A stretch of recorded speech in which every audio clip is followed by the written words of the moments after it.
Monning? Torres? Aye. Torres, aye. Okay. You have 4 votes. You need 5. We'll leave the roll open for absent members. Thank you. Appreciate Thank you very much. Okay. I think Assemblymember Amiano.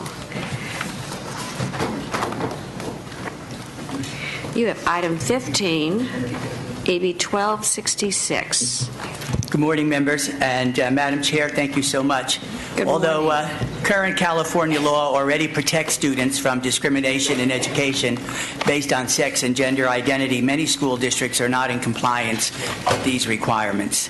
AB 1266 clarifies existing law by requiring all students in K-12 be permitted to participate in school programs, activities, and use facilities in accordance with that student's gender identity to ensure compliance with current law and guarantee transgender students have the same opportunities to participate and succeed as others. No student can learn if they feel like they have to hide who they are in school or if they are singled out for unequal treatment. Denying transgender students equal treatment based on their gender identity denies them the right to a safe and supportive learning environment. Schools across California, including some of the state's largest school districts, are in compliance with existing non-discrimination law by already accepting and supporting their transgender students and allowing them equal access to school activities and facilities based on their gender identity. No harm has ever been documented when schools permit transgender students common sense, equal access on the same basis as all other students, treating transgender girls like all other girls and transgender boys like all other boys. Making this requirement clear will help parents and students understand their rights while also helping schools comply with the law, reducing conflict and the potential for litigation, while protecting students' health and well-being. This bill does not require schools to create new programs or new facilities for any students and therefore would not have any fiscal impact. I know this is a sensitive issue, but it is about families, especially families who have a transgender child. It is in honor of these families that I ask you for an aye vote, and I have witnesses in support. Thank you very much. Witnesses in support of AB 1266. Good morning. My name is Judy Chasen, and I'm from the Los Angeles Unified School District. In 2004, LA Unified decided that it was high time that we took a very serious look at how we were supporting our transgender students. We saw that our students were having challenges at school, they were disengaged, and their academics were suffering. And we reflected on our primary obligation, which is to support a climate where our students feel engaged and we give them excellent educational opportunities. So we wrote our policy. Our policy was both simple and profound. All students shall be able to attend school, learn, and participate in school activities, all the while having their gender identity affirmed and respected, regardless of their assigned birth sex. This included using students' preferred name and gender pronouns and wearing clothing that they preferred. This was fairly straightforward. Our policy addresses sports, restrooms, locker rooms. At first, we had our concerns. Would letting students participate in activities and facilities that were consistent with their gender identity create problems? What would happen? And ultimately, we decided that we, as the adults, needed to manage our fears and give students the respect and dignity that they deserved. And I'm pleased to say that none of our fears have been materialized. Our transgender students use facilities, participate in gym class, and play on sports teams in a way that corresponds with their gender identity. We treat our transgender students, our boys, transgender boys and girls, simply like any other boys and girls, with the same rights, responsibilities, rules, and obligations. In the 8 years that we've had our policy, we've not had any problems. On the contrary, it has solved many problems. It's a non-issue on our campuses. Our transgender students use the bathrooms for the same reasons as everybody else, to do their business, fix their hair and makeup, and gossip with friends. So when we instituted this policy, we had no idea how many students that this would affect. In 2011, we conducted a survey in conjunction with the YRBS, the Youth Risk Behavior Survey, and we learned that 0.5% of our students self-identify as transgender. In a district of our size, that's about 3,500 students. We were shocked. We had no idea that we had that many transgender students. For most of them, this is their private secret. But we want them to know that we're here for them whenever they're ready. And I hope that the experiences of the Los Angeles Unified School District can support this committee and our fellow school districts throughout the state to do the right thing for our children. That's our job as educators. Our students deserve the best academic opportunity we can provide, and we could never step back from that charge because of our fears or our discomforts. Thank you. Thank you very much. Next. Hello, members of the Senate Education Committee. My name is Ashton Lee, and I'm a 16-year-old transgender boy from Manteca High School. Transgender means that I was assigned female at birth, but I identify as male. My school separates 10th grade boys into core or team sports and 10th grade girls into fundamentals of dance or aerobics. I've been systematically placed in a class of all girls. Every day, going to that class is a reminder that I'm different. I leave feeling alone and devastated, making it extremely hard to focus on my other classes. I've had 2 desperate attempts to change my schedule and get out of the class, but my school was unwilling to change my schedule. When I came out as transgender, it felt amazing to finally realize, embrace, and live as my true self. For years, I hid who I really am from everyone because I just wanted to fit in, and it made me miserable. It feels equally devastating for my school to deny my identity and try so hard to make me live as someone I'm not. The worst part is, I don't have any choice. No options. Gym class is required for graduation, and I'm not allowed to participate in it as myself. And if I don't go, I won't be able to graduate high school. But if I do go, I'm forced to lie about who I truly am. I'm falling behind in my other classes because I feel so alone and stigmatized. I've got 2 years left of high school, so I'll put this simply. I and the many other transgender youth in California need the School Success and Opportunity Act. Other districts in California allow transgender students to fully participate in school as themselves, and they've only had success with the policy. No problems have arisen. Students like me are struggling daily, our education and our health at risk, and there is no reason that should be happening. Please vote yes on AB-1266 and help make our schools places where everyone can succeed. Thank you for your time. Thank you. Good morning, committee members, and thank you. My name is Elizabeth Gill, and I'm a staff attorney with the ACLU.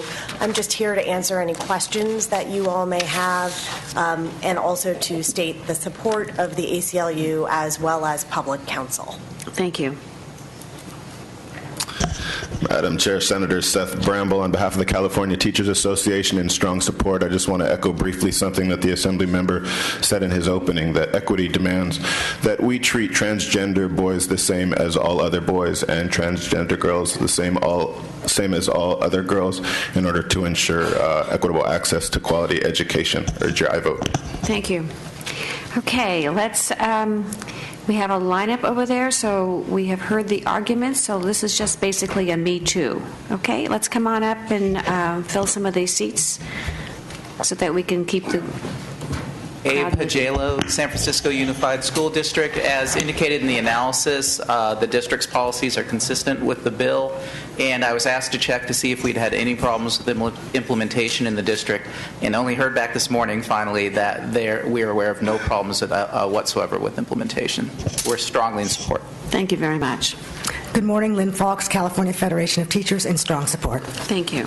Joe Michael, Equality California, a proud co-sponsor of this bill, also in support. Thank you. Thank you. Ivana Cáceres, Policy Manager with Gay Straight Alliance Network. We're a co-sponsor and in strong support of this bill.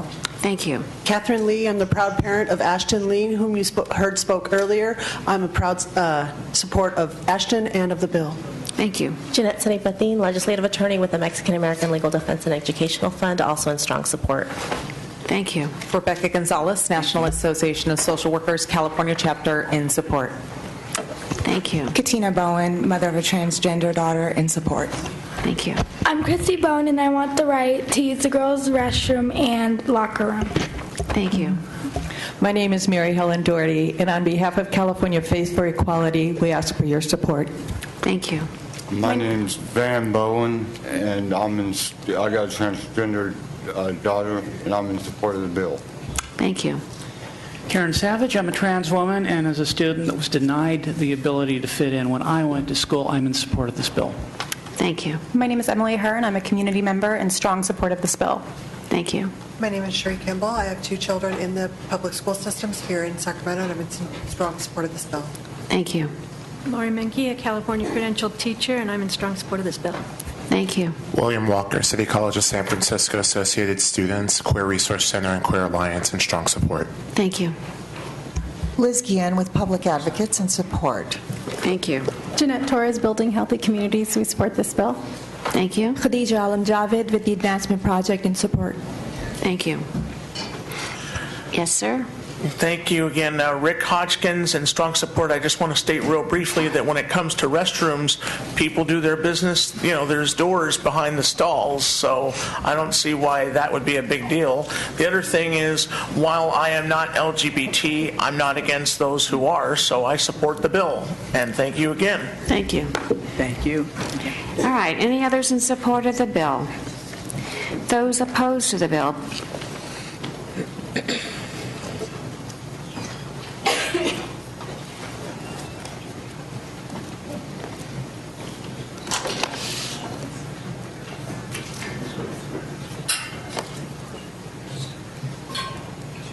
And then there's a chair right here. And a podium right here. Okay. I think there would be better.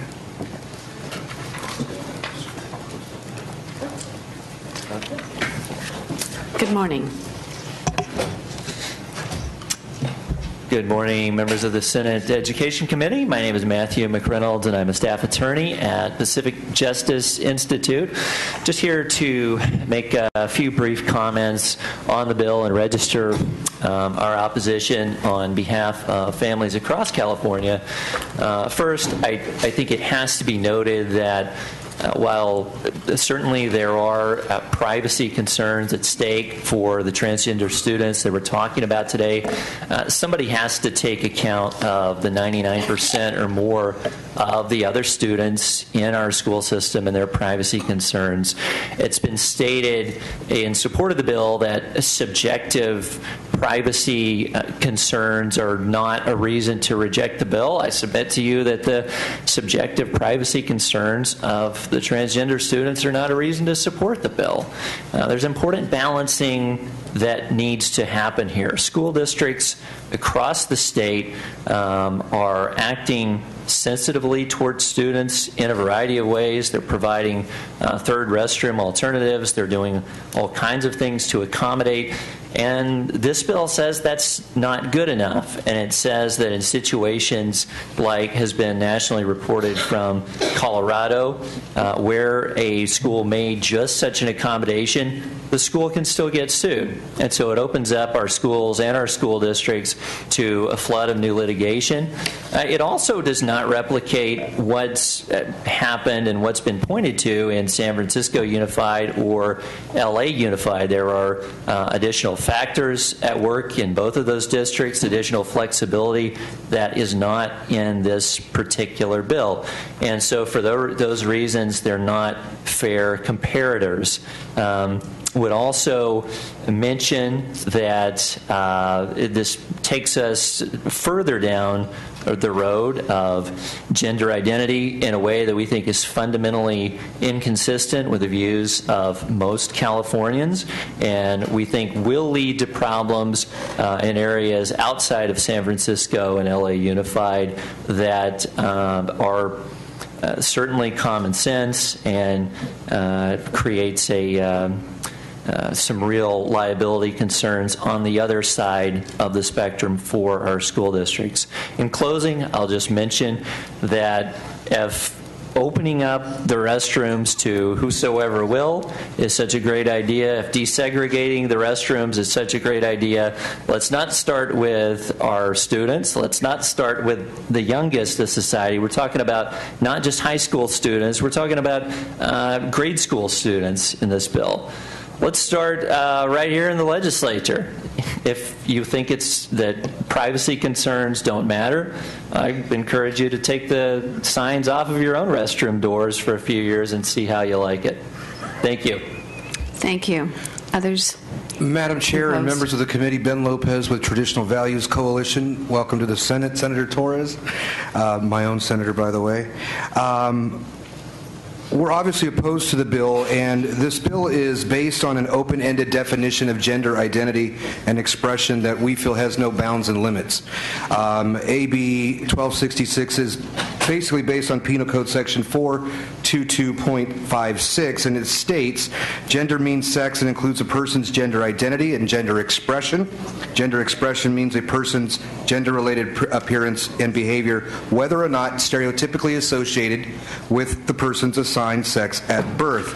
This bill would call for any student and young adult who perceives themselves to be something other than their sex at birth to share shower facilities, restrooms, locker rooms with the gender or sex they feel they are at any given time.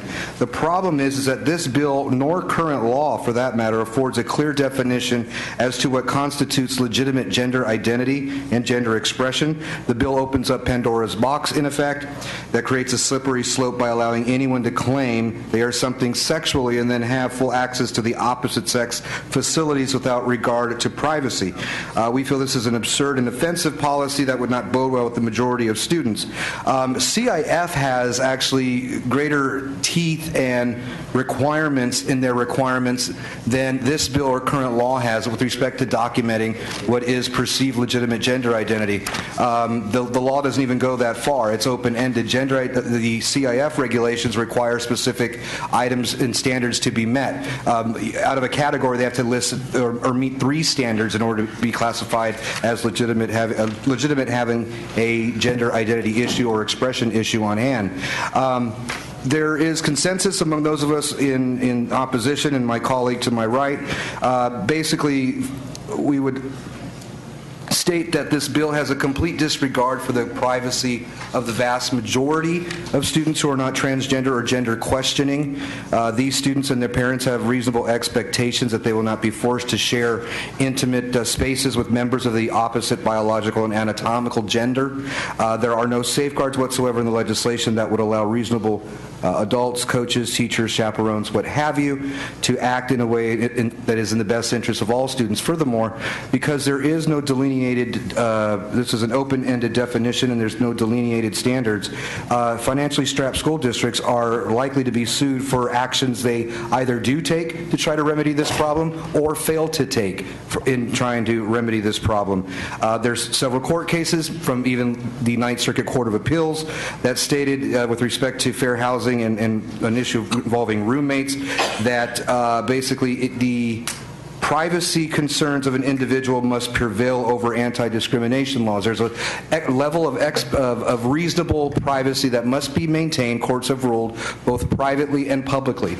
And those are irrespective of anti-discrimination laws in several of the states. I guess if this bill were to pass and be signed into law, California would have probably a lawsuit on its hand with respect to this bill, and I would assume that precedent in other states in the Ninth Circuit would hold true.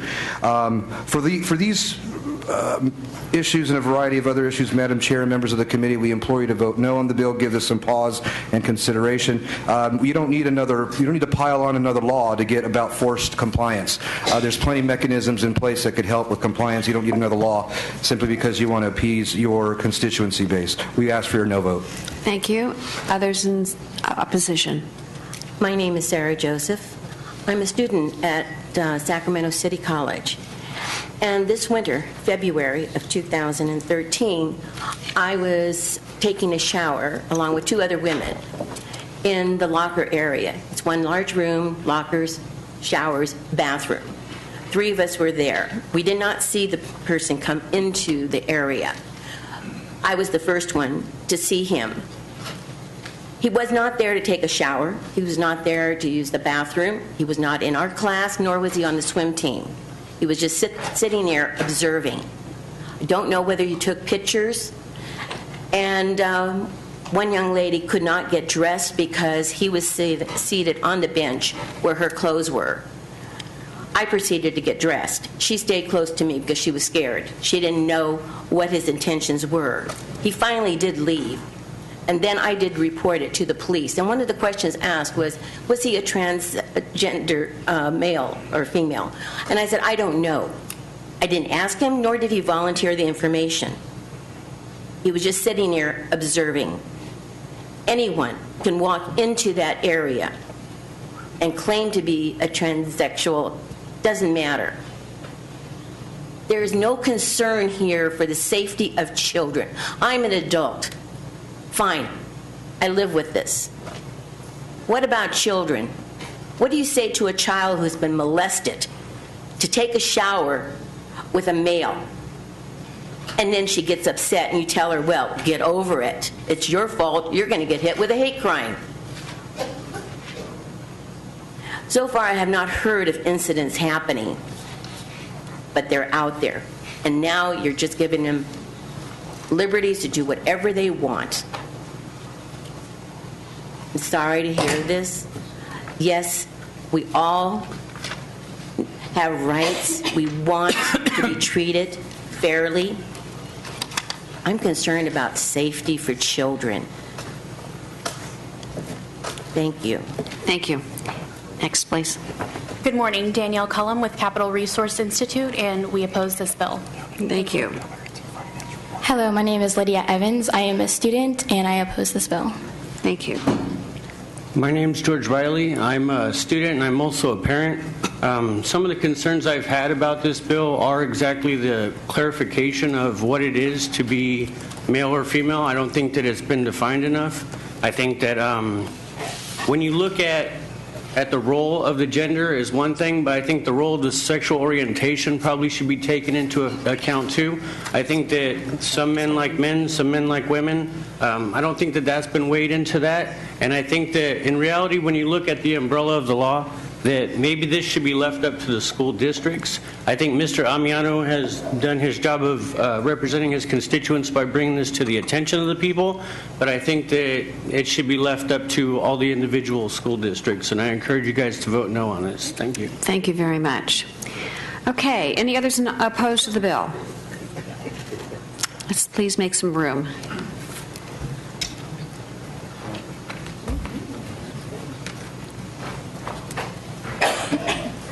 My name is Mark Moisier. I am an attorney in Contra Costa County. I'm also a blogger, and I want to thank this bill. It's really spiked my numbers as outrageous parents across the state have been chiming in on this issue. As an attorney, this bill is extremely poorly written. Parents are upset because it makes their children's pawns in a political game, and it's not focusing on what is important of protecting our children and focusing on the basics, reading, writing, arithmetic. Thank you very much. Thank you. Okay, any other comments? Mr. Amiano, there were several issues that the opposition raised, ranging from litigation to lack of flexibility and privacy issues, et cetera, supersedes anti-discrimination laws, gender identity. Can you begin to address some of those issues? And I'm going to also ask Senator Block to temporarily just take the, because I need to go downstairs and vote in another committee, but I'll be back. All right. Well, that's quite a litany. I know. Let me say this, that the litigation issue is a moot issue. Clarifying the law that already precedes this bill will help reduce any kind of litigation, because people are looking for guidelines and are looking for signposts on how to implement, which is, by the way, taken care of by the Education Code. I think there's been a dehumanization here of what transgender boys and girls are. They're not sexual beings. They were born with a certain spirit inside them and an anatomy that does not work for them. And yes, there has been the need for a lot of education on this. Proud to say that California, while it does have its segment of the population that needs education, it needs the personal contact, needs to be reassured by successful programs, not just in big city school districts, but in small ones as well. There's no such thing as parsing kids. It's not a transgender kid is going to invade the privacy of another kind of kid. People are very respectful of each other. People understand that certain situations may be dangerous for them or unwelcoming. This bill clarifies that options are available to them. You could have same-sex bathrooms. You could have the use of a private bathroom in a nurse's office. All that is a panoply of what what can be done. And in that way, that does address the discretion of every school district. However, the state law is you cannot discriminate. It is true that people feel uncomfortable. I know you might be shocked, but people are uncomfortable with me when I walk into a room. That doesn't mean you can beat me up. That doesn't mean you can sue me. And that doesn't mean you can prevent me from equality in California schools. I was a school teacher for 28 years, an openly gay man. The suggestion of any kind of impropriety has always been one of those bigoted issues that need to be confronted, and I think that the LGBT movement has done that successfully. We want to reach out to our transgender students. There really are no this is a transgender student, this is not a transgender student. There are only students. So the parents of transgender kids have now found their voice. This is not just a California issue. It's a national issue and an international issue. This community has suffered mightily. The rate of suicides is high. The rate of murderous attacks is high. The ridicule is high. The denial of jobs, the denial of housing, the denial of health care is all high. This is not democracy. If people are uncomfortable, I can understand that, but being uncomfortable does not allow people to discriminate. So I would definitely urge an aye vote on this issue. It is an issue not only of human rights, but it's a signal to everyone else that California does not share some of the narrow prejudices executed against this particular demographic, but certainly granting the rights to people who have been denied them for years, especially through violent measures, does not deny other people rights. That is a fallacy. So again, I can't remember every question that the chair asked, but I hope that covers it for you. And thank you, Mr. Amiano. That was in response to Chair Liu's questions. Do any other members have questions or comments? Senator Torres. Thank you. Can I ask a question of the representative that was here from the Los Angeles Unified School District? Certainly. Will that representative come forward, please?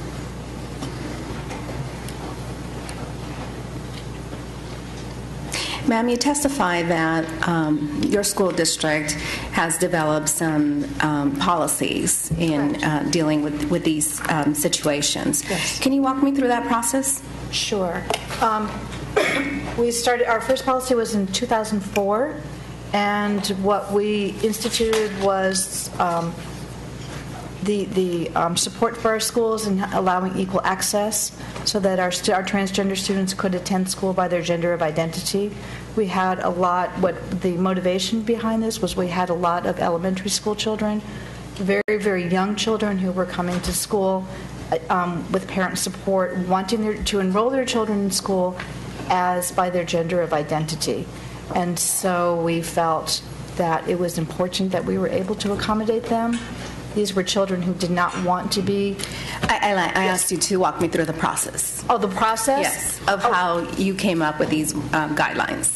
Our attorneys did. So we looked at state and federal guidelines about non-discrimination based on sex or gender, and we looked at our policies in conjunction with those and balanced those with the needs of the students. So it was pretty much a legal analysis. Is that... Okay, so the attorneys drafted the policies and the board adopted them in a public hearing, or how? The first one was a reference guide. So our legal team is the one who had this up, and that's a multidisciplinary team. So it was different divisions within the school district, different departments, and then because it's a reference guide, it wasn't voted on by the board. And that reference guide was put into practice through a pilot program in certain areas, or was that a reference guide for the entire district? Yes, for the entire district. Okay. And how long did it take for this process to move from a reference guide to actual adopting guidelines? It's went in immediately. When we adopt a policy or reference guide, it's immediate as of that date. So it goes out to all of the schools. And typically what happens is the principal would call us up and for consultation, and this way we had the guidelines in place for them. So it serves to support the schools and the families. All right. Thank you. Did I catch? Any No, further you confused me a little questions more. or comments I'm sorry. by members? Do we have a motion on the bill? Bill has been moved. Chair Lou is back. I'll return the gavel. Thanks. Okay, let's call the roll. I moved the vote, so I'll call the roll. Right. The motion is to pass to the Senate floor. Lou? Aye. Lou, aye. Wyland? Block? Aye. Block, aye. Correa? Hancock? Wessel? Huff? No. Huff, no. Monning? Torres? Okay, you have 2 votes, and we'll leave the roll open for absent members. Thank you very much. I appreciate your Thank time. you.